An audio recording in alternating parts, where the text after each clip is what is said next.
Hola, hola, hola. Sí, nuevamente yo con otro encuentro de lectura. Esta vez voy a compartir media horita, que es el tiempo ahora sí que tengo disponible antes de irme a buscar a mi niño al cole, del libro de Aurora que comencé a leer ayer a la noche. Es un libro que, bueno, es especial porque, bueno, justo vamos a ir a un retiro allí. Así que voy a dejar acá en descripciones lo que estoy leyendo. Voy a compartir solamente media hora lo que me dé el tiempo. Esperen que pongo acá, que mientras hablo no puedo escribir. Gracias a los que se suman ahora, los que lo van a ver después. Ha tenido muchísima repercusión en YouTube este libro, así que qué bueno. Me gusta que resuenen con esta información.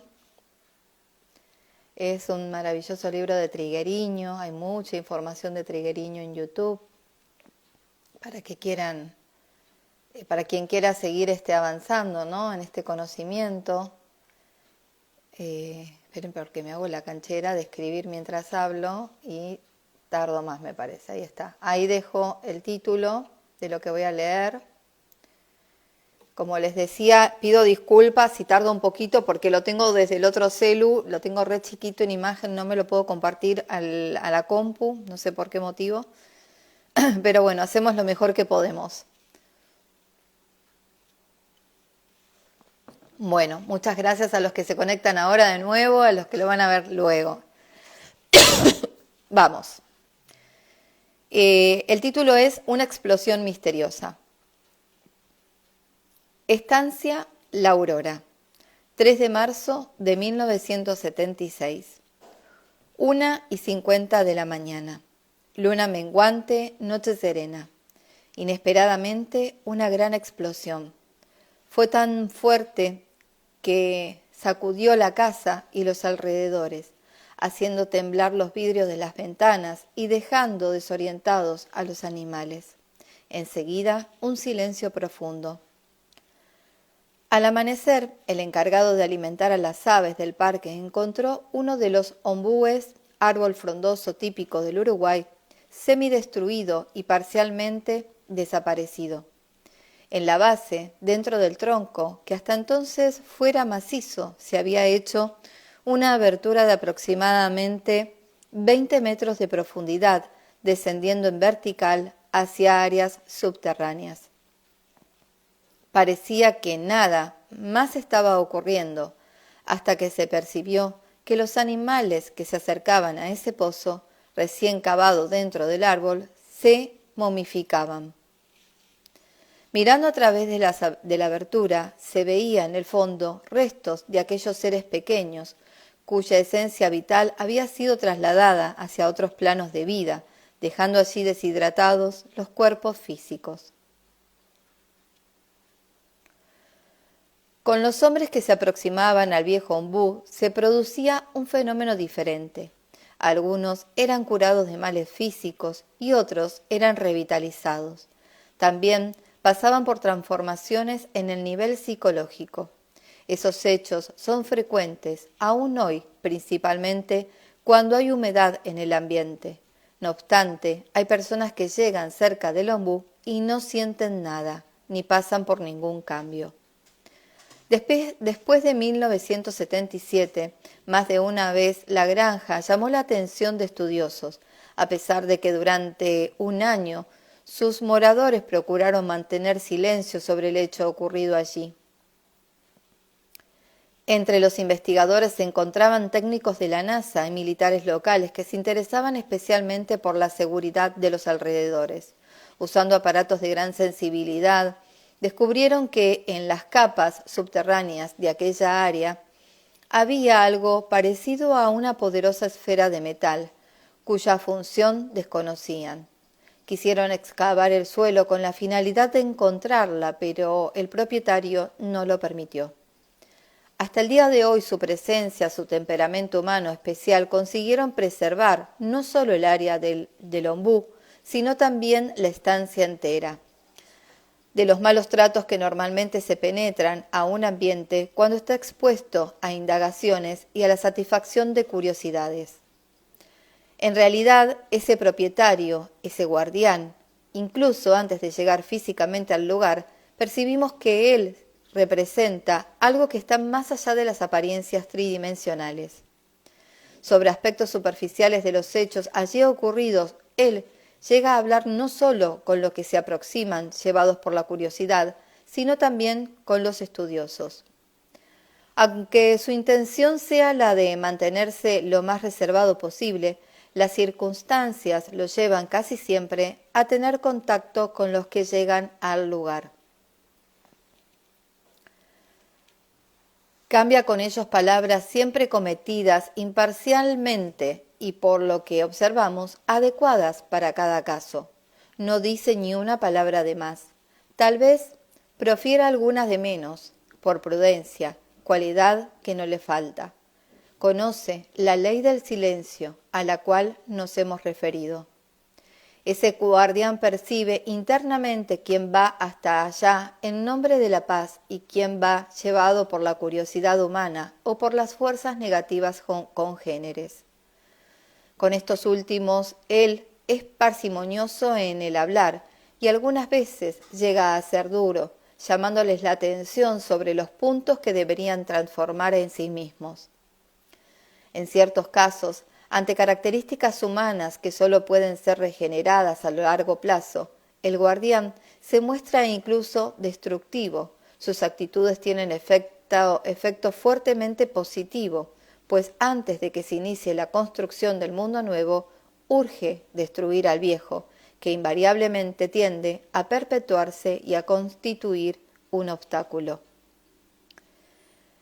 Un ser de conciencia cósmica que es parte integrante de la estructura interna de Aurora, declaró cierta vez, a propósito de esto, que los hábitos y las costumbres terrenas resuenan en el cosmos de manera inorgánica.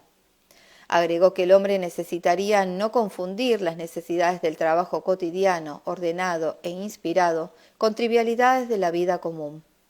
Según él, se debe comenzar un nuevo día sin estar encadenado a nada del pasado. Al ser esto así, cada uno puede cumplir la tarea que le corresponden, aplicando en ellas la comprensión de las leyes superiores que ya va alcanzando. La humanidad conoce poco de las leyes cósmicas. Consiguientemente, sus actividades chocaron hasta ahora con la armonía universal. Cuando llegué a la estancia, el guardián escuchó durante algunos momentos y me dijo que Nicolás, que normalmente vive en un cuerpo intraterreno, le había dicho que me recibiese y que me diese las informaciones que pudieran ser útiles para este libro. Después de la explotación del 3 de marzo de 1976, el área se convirtió en campo de manifestaciones suprafísicas que deben tener una función precisa en el desarrollo de la humanidad de la superficie del planeta y, al ser esto así, necesita ser preservada. Como ya se dijo, los seres de Aurora prefieren no profetizar, pero como estamos en un fin de ciclo que marca la disolución de la actual civilización de la superficie de la Tierra, este libro suministra algunos datos útiles para quienes buscan valores ético-espirituales en esta época de turbulencia. Nuestro calendario oficial, por Julio César de Roma y reformado después por el Papa Gregorio XIII, pero por un error cometido por Dionisio el Joven, que en el siglo VI introdujo el cómputo actual. El nacimiento de Jesús coincidió con el año 754 de Roma. Estudios posteriores demostraron que Jesús en verdad encarnó de 6 a 7 años antes de la fecha fijada por Dionisio. Entre historiadores siempre hubo divergencia de opiniones en cuanto al error del cálculo del calendario gregoriano, variando esa diferencia de 3 a 7 años. También se sabe que ese calendario se basó en otros más antiguos que a su vez se originaban en épocas remotas cuando la rotación de la Tierra no era como la de hoy. Considerando entonces ese desfasaje, además del mencionado error de Dionisio, La diferencia entre el calendario real y el oficial es casi el doble. En realidad ya pasamos del año 2000, aunque todavía algunos estén esperando esa fecha para ver realizadas las profecías en las que creen.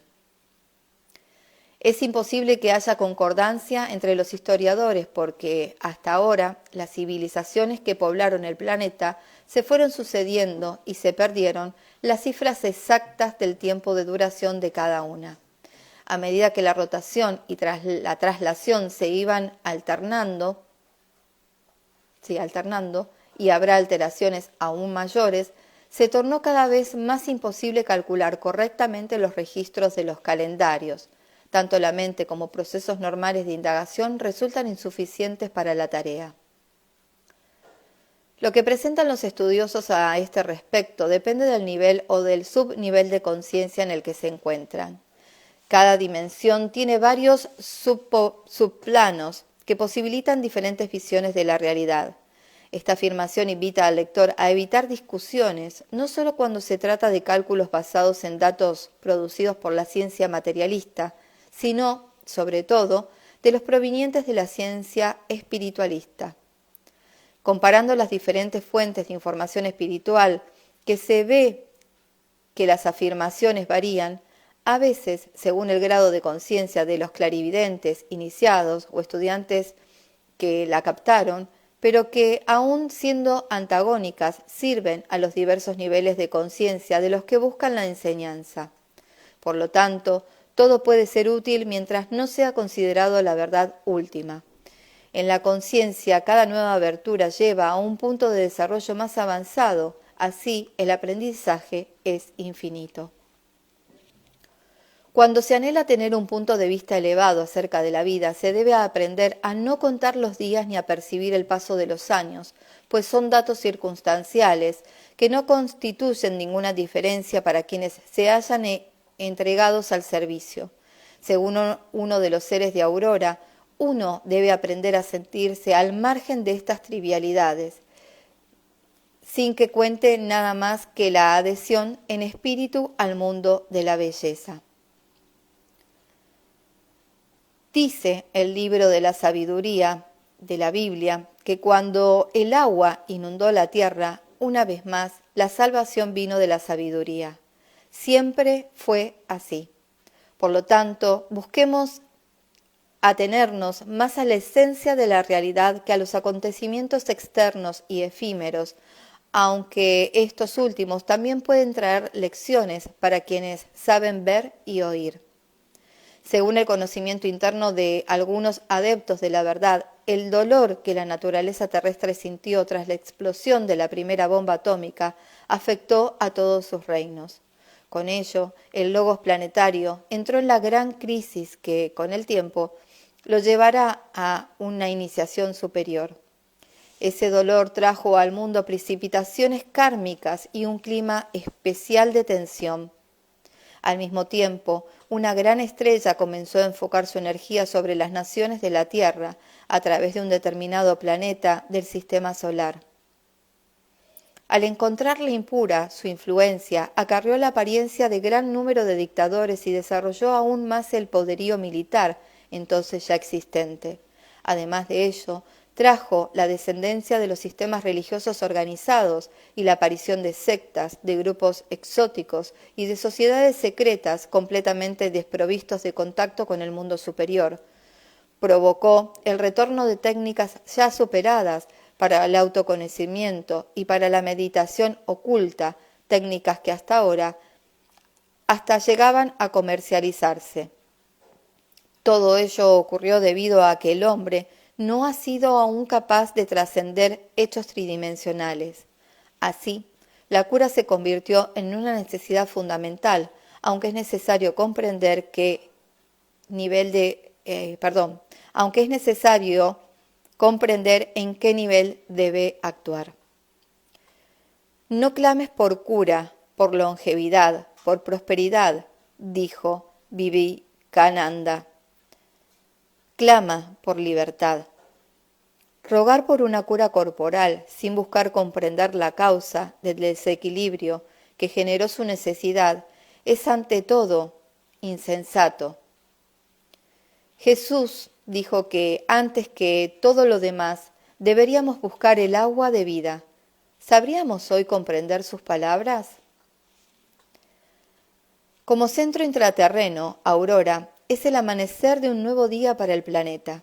Su actualización es parte de la tarea actual de la purificación del mundo. Desde otro ángulo, Aurora es un templo inmaterial para ser usado como un centro controlado por curadores que vinieron de las Pléyades. Por Pléyades se comprende en nivel filosófico mundos incorpóreos en los que no existe procreación, pero también puede ser el nombre dado a aquellos que vienen de esos mundos. Esos seres procrean eventualmente, pero para ello tienen que descender de planos de manifestación. Los Pléyades que van hacia Aurora no necesitan someterse al orden del plano físico, mientras que los que vienen hacia la superficie de la Tierra necesitan materializarse, son llevados a estar bajo leyes ya superadas en su mundo de origen. El lenguaje místico, ese descenso de plano, se llama servicio y no existe aún otro término que exprese mejor tal situación. Cuando emergen nuevos estados de conciencia, surgen palabras nuevas y cualquier intento de crearlas mentalmente es vano. La vibración de una palabra fabricada no resuena profundamente en el ser. En su misión total, la cura es mero incidente y, como lo explica Paul Brunton, la intención de esos grandes sabios, antes de cualquier otra meta secundaria, es abrir el corazón espiritual del hombre. Cuando termina el egoísmo, se inicia la cura. En sus aspectos elevados y subjetivos, la cura cósmica será reconducida hacia la Tierra. Hasta ahora, todas las expansiones que la energía efectuó a través de los procesos científicos fueron meras señales para llegar a tomar contacto con la realidad sutil. El camino hacia la cura no puede limitarse a investigaciones, exige que se viva según las leyes que rigen a los mundos inmateriales. Es necesario que el hombre cultive pensamientos de armonía con el cosmos. Es necesario que desarrolle su imaginación y que al mismo tiempo no le dé alas a la fantasía común. Para que se efectúe su cura, es necesario que además del consentimiento de las energías superiores, él tenga fe y que tenga intención de transformarse.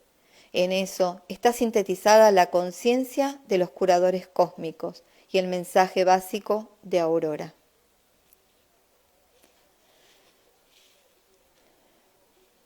Bueno, no sé si leer otra parte porque me va a quedar incompleto. A ver, espérenme un cachito. Bueno, sí voy a leer esta parte y ya dejo esta lectura. El pasaje hacia otras dimensiones. Según dije, las entradas a los mundos intraterrenos pueden encontrarse en el plano físico, pero los procesos por los cuales se ingresa en ellos no son aún conocidos por la mayoría de los hombres. En esta época oscura se sabe que esos procesos no dependen de la habilidad humana, ni tampoco de la adquisición de derechos, como se podría suponer una mente utilitaria. El pasaje hacia esas civilizaciones está directamente ligado al desarrollo de la conciencia y al estado interior del individuo, pero estos no pueden ser evaluados a través de la aplicación de tablas, cuestionarios ni baterías de test. Conocí a un ser de rara evolución que visitaba ciudades intraterrenas en cuerpo físico. Según me contó, cuando esas ciudades se hallaban muy lejos, él era transportado por una nave. Me reveló, por ejemplo, que desde los alrededores de Buenos Aires hasta los Andes peruanos, en los que estaba la civilización de Mixtlitlán, él tenía aproximadamente 6 minutos de viaje.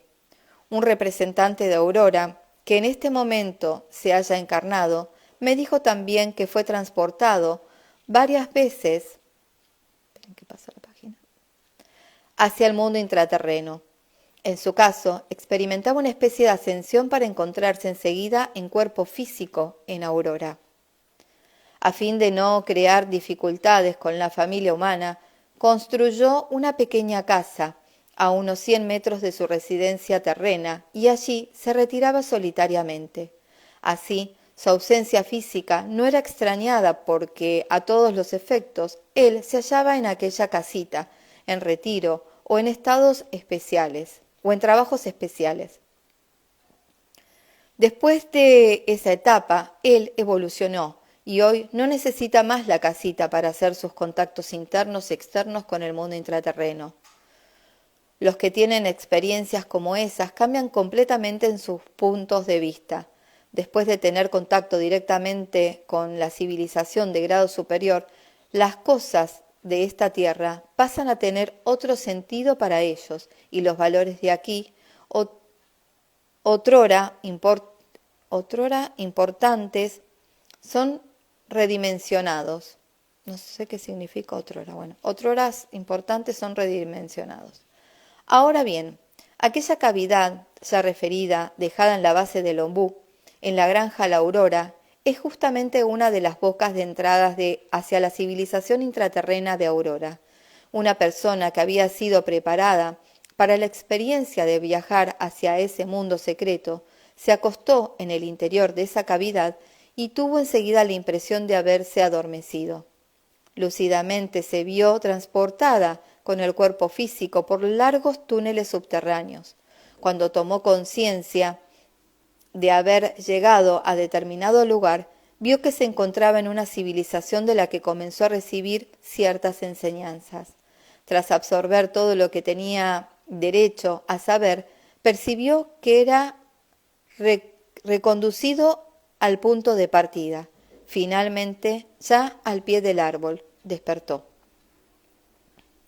Esa experiencia en la que esa persona se halló fuera del tiempo y en otro tipo de espacio no duró más de alrededor de unos minutos. Los cálculos de tiempo son sólo válidos para la superficie de la Tierra, pues mientras está en una de las civilizaciones intraterrenas, que son regidas por otras leyes, el tiempo no pasa de la misma forma que entre nosotros.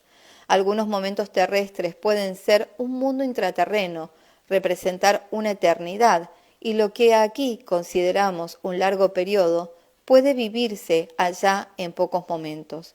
Por lo tanto, ante esa realidad, nada sirven los conceptos mentales comunes de tiempo y espacio. Otra diferencia es la que concierne a concepciones morales. Una vez le pregunté a un miembro del Consejo Alfa y Omega, importante sector del gobierno interno de este mundo, cómo veía el hecho de que alguien ya consciente de su tarea espiritual aquí en la tierra aún se alimentara de carne de animales. Sin alterarse con mi pregunta, él respondió impasiblemente, con sencillez, como si aquello nada representase. Si él no comiera carne, estaría aún más apto para desempeñar su trabajo. Un ser que tiene su conciencia limitada al mundo tridimensional puede manifestar conceptos morales respecto a ese hecho y ubicarse en contra del humano, del hombre de la superficie de la Tierra, a un carnívoro o antropófago. En cambio, aquel de más allá de evolución tiene perfecto conocimiento de lo que son las fuerzas involutivas y de la función que ellas desempeñan. Al ser esto así, ante sus manifestaciones como las de inducir a los hombres a que aún coman carne, queda claro que si fueran hechos normales, voy de nuevo porque leí mal. En cambio, aquel de más alta evolución tiene perfecto conocimiento de lo que son las fuerzas involutivas y de la función que ellas desempeñan. Al ser esto así, ante sus manifestaciones como las de inducir a los hombres a que aún coman carne, queda como si fueran hechos normales. Una reflexión sobre este dato nos puede ayudar a encontrar la serenidad. Los seres de conciencia tridimensional, o sea, los hombres terrestres de superficie, tienen un gran potencial y presentarían mayores posibilidades de cumplir tareas evolutivas si hiciesen uso de la inteligencia de las propias energías. Esos seres no solo se limitan a comer carne, sino también por muchos otros usos y costumbres que mantienen. Los seres superiores a ellos en evolución, que pueden incluso haber pasado por el estado terrestre, observan comprensiblemente todo esto, pues saben cuán influyentes son las fuerzas retrógradas aún presentes en la superficie del planeta. Mientras tanto, el hombre terrestre tendría una actitud más evolutiva si las evitara a las energías superiores, una actitud más evolutiva si les evitara a las energías superiores el tener que hacer transmutaciones en su persona y de ese modo permitiera que ellas se ocupen de sus asuntos grupales y más prioritarios. Si cada hombre cuidase de su propia purificación en la que estuviese a su alcance, evitando la influencia de fuerzas negativas tales como las que inducen a ingerir alimentos putrefactos y llenos de toxinas derivadas del miedo que el animal experimenta en el momento en que es asesinado, las energías de cura podrían trabajar más libremente en regiones de la Tierra en las que se necesita, en la que la necesidad es inmensa.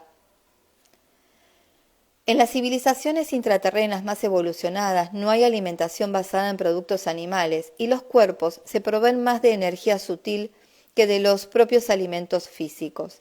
Se usan los alimentos en función de las necesidades biológicas de los seres y no del placer que pueda brindar la manutención de la materia en sí.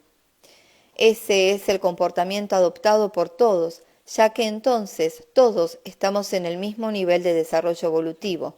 Cultivan el espíritu antes que la materia. Algunos cuerpos se alimentan con agua y con esencias extraídas de la clorofila de los árboles del plano físico, principalmente de eucalipto y pinos. Ellos no ingieren nada sólido. Aún no se puede revelar cómo se convierte la clorofila en una esencia fundamental para la manutención de los cuerpos físicos que se hallan en las naves espaciales o en los mundos intraterrenos. En ese proceso no se puede mostrar, ya que el dinero y el comercio aún forman parte del mundo tridimensional y ciertas dádivas de la creación deben estar disponibles para todos, no para aquellos que lo puedan comprar. Al ser esto así, se aguarda que los sistemas económicos pasen por una crisis terminal, lo cual ocurrirá en breve, según el libro El nuevo comienzo del mundo, para que el hombre de la superficie de la Tierra le sean dadas informaciones relativas al uso de energía que aún desconoce.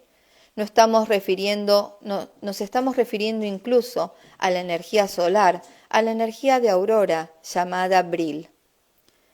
Mientras tanto, aquellos que ya estén preparados para usufructuar de los beneficios aún inaccesibles para la mayoría, los reciben individualmente en los niveles sutiles e incluso en el plano físico. En general, las personas buscan en primer lugar recetas dietéticas y técnicas alimentarias sin saber que, sin desarrollar la benevolencia, jamás estarán verdaderamente alimentadas.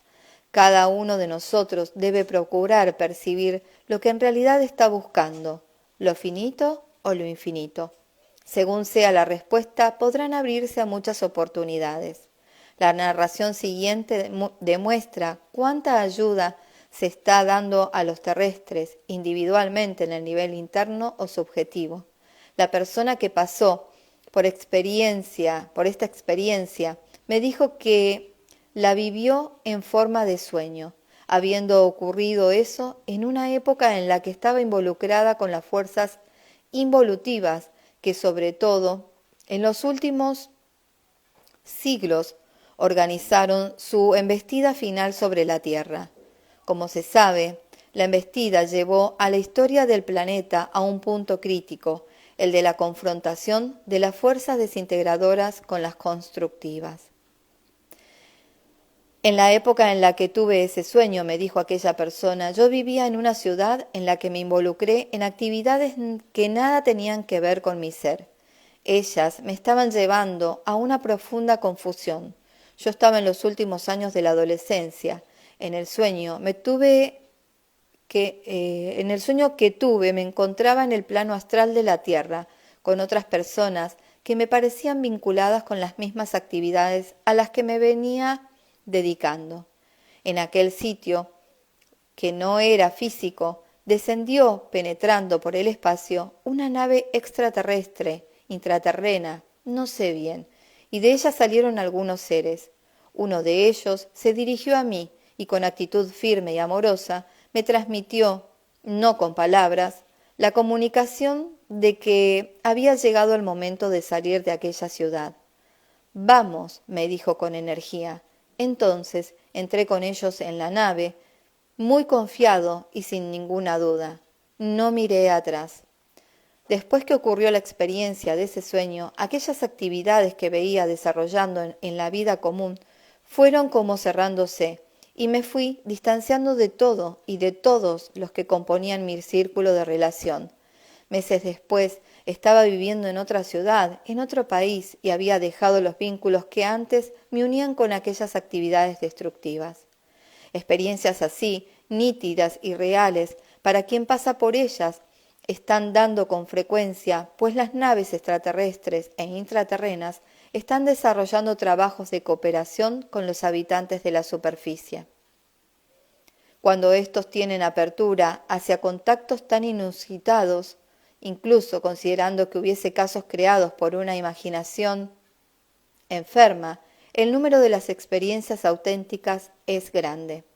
Hay individuos que en sus cuerpos sutiles han sido llevados a las naves laboratorio donde son operados, curados y donde pasa por la transformación del nuevo código genético, según lo que mencionamos en el ya referido libro Mixtlitlán, El mundo que despierta. El proceso de contactos entre el hombre terrestre de superficie, los intraterrenos y los extraterrestres tiende a perfeccionarse para que la Tierra pueda quedar cada vez más conectada con las leyes superiores, aún desconocidas por su civilización. En este momento en el que se pasa por importantes transiciones, es fundamental la convivencia del hombre con los seres que conocen y viven estas leyes. Con la ayuda intraterrena se está organizando una gran operación de evaluación de los seres rescatables, a través de experiencias aún más evidentes que la antes relatada. Puede recibirse instrucciones y uno puede ser preparado en diferentes niveles para futuros trabajos individuales o colectivos.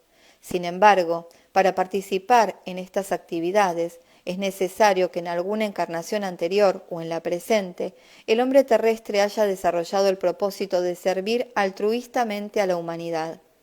La colaboración de los llamados hermanos del espacio siempre se hizo presente entre nosotros, aunque eso haya estado encubierto siempre. En la Biblia, por ejemplo, ese hecho es relatado veladamente. Con todo, después de la explosión de la primera bomba atómica, se dio comienzo a una nueva fase en la historia de la Tierra. Desde entonces fue aumentando la necesidad mundial de conocimiento de la realidad suprafísica.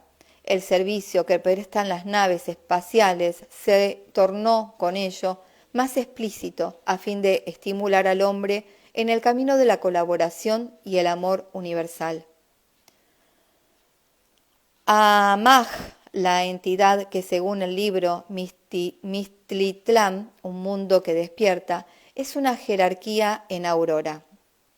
Afirma que la entrada en el servicio es reconocida a través de algunas señales que manifiesta el aspirante.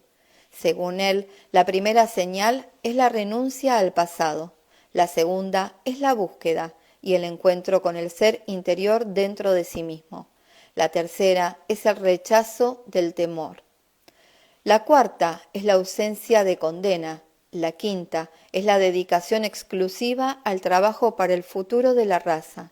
La sexta Es la alegría generada por su sacrificio total para el bien del mundo. La séptima es el esfuerzo para estar en los mundos lejanos, teniendo presente su propio camino ya predestinado. Según Amag, aquellos que presentan tales características están maduros para el servicio. Solo los insensatos caen en la desesperación, pues la experiencia de cada momento que pasa trae su lección y deberíamos estar agradecidos a ella. Eso es espiritualizar el pensamiento, práctica necesaria para entrar en la gran corriente evolutiva. Ahora sí, dejo hasta aquí esta lectura. Muchísimas gracias. Ya me tengo que ir a buscar al niño al cole, así que bueno, ahora lo subo a Instagram y en un ratito lo comparto también en YouTube. Muchísimas gracias, que tengan un feliz y bendecido día. Hoy sí, ya por hoy me despido de las redes, porque luego tengo trabajo y tengo cosas por hacer, así que gracias. Nos estamos viendo mañana en un próximo encuentro de lectura. Chau.